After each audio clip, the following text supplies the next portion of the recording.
Media ఓనర్స్కు media మిత్రులకు నా హృదయపూర్వక వందనాలు.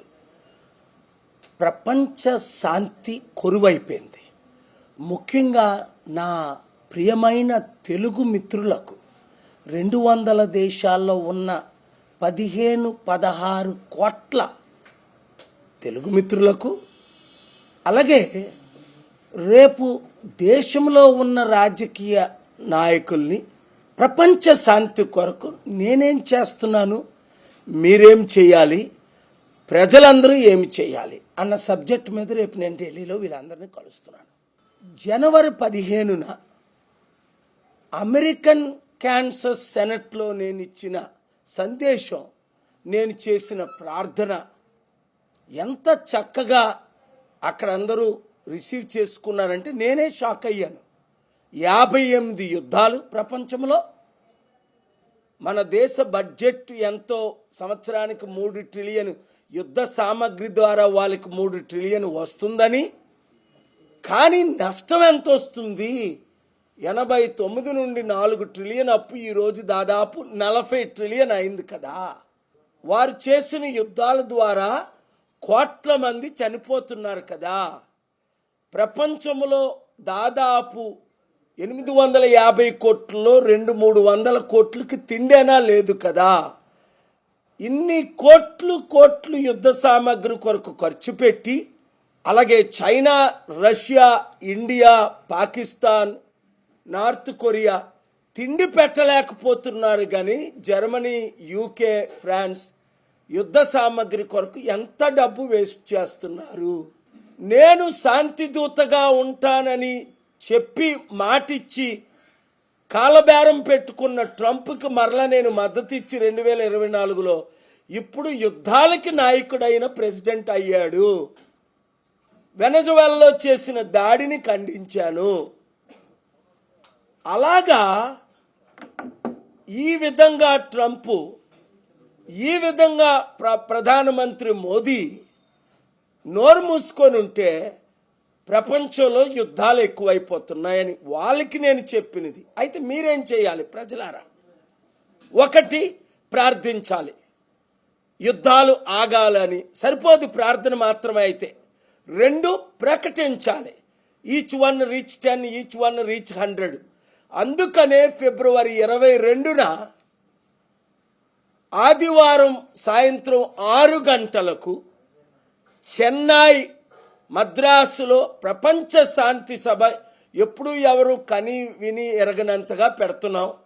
దానికి అన్ని పార్టీలు మద్దతు ఇస్తున్నాయి, పార్టీలకు, కులాలకు, మతాలకు అతీతంగా. సో మీరు ఆ శాంతి సభకు రావడానికి ప్రయత్నం చేయండి. మీడియా మిత్రులందరూ లైవ్ ఇవ్వడానికి ప్రయత్నం చేయండి. శాంతి వల్ల వచ్చే లాభాలు మీ అందరికీ తెలుసు. మనసుకు శాంతి, కుటుంబంలో శాంతి, కమ్యూనిటీలో శాంతి, రాష్ట్రంలో శాంతి, దేశంలో శాంతి, ప్రపంచంలో శాంతి. నష్టాలేంటి? కోట్ల మంది చనిపోతున్నారు, కోట్ల మందికి తిండి లేదు, కోట్ల మందికి ఇల్లు లేవు, డబ్బంతా యుద్ధానికి ఖర్చు పెట్టేస్తున్నారు. మాట్లాడిన Mahatma Gandhi, Mother Teresa, Nelson Mandela, King Hussein, Martin Luther కింగ్లు లేరు. ప్రధానమంత్రి మన్మోహన్ సింగ్ గారు మౌన ప్రధానమంత్రి అని, ఈయన ఎప్పుడు మౌనంగా ఉంటున్నారు 12 సంవత్సరాలు. మన దేశం తప్ప ప్రపంచంలో శాంతిని ప్రకటించే దేశం ఇంకొకటి లేదు. ఎందుకంటే మనం శాంతి కోరుకునేవారు. అలాంటి శాంతి దేశాన్ని సర్వనాశనం చేస్తున్నారు ఇప్పుడున్న రాజకీయ నాయకులు. ఇవాళ పొలిటికల్ మీటింగ్ కాదు గనుక వారి గురించి నేను మాట్లాడను. శాంతి కొరకే మీరేం చేయాలి? ఇమీడియట్గా నా social media Facebook, Twitter, Instagram, యూట్యూబ్లో జాయిన్ అవ్వండి. 10 మందిని, 100 మందిని జాయిన్ అవ్వమని చెప్పండి. 2, ప్రార్థించండి. 3, చెన్నై రండి. 4, ఒక గ్రూపులు పెట్టండి. మీ మందిరాల్లో, మీ మసీదుల్లో, మీ చర్చిల్లో, మీ సినగాగుల్లో గ్రూపులు ఏర్పాటు చేయండి. గ్రూపు పేరేంటి? సింపుల్గా శాంతి గ్రూప్, అంతే. పీస్ పార్ట్నర్స్, మీకు నచ్చిన పేరు పెట్టుకోండి. శాంతి కొరకు మీరు ఎన్నో అన్యాయాలు జరుగుతున్నాయి, ఎన్నో హత్యలు జరుగుతున్నాయి. నిన్న ఎయిర్పోర్ట్లో వచ్చినప్పుడు 400-500 మంది జగన్ వస్తున్నారని వెయిటింగ్ ఉన్నారట.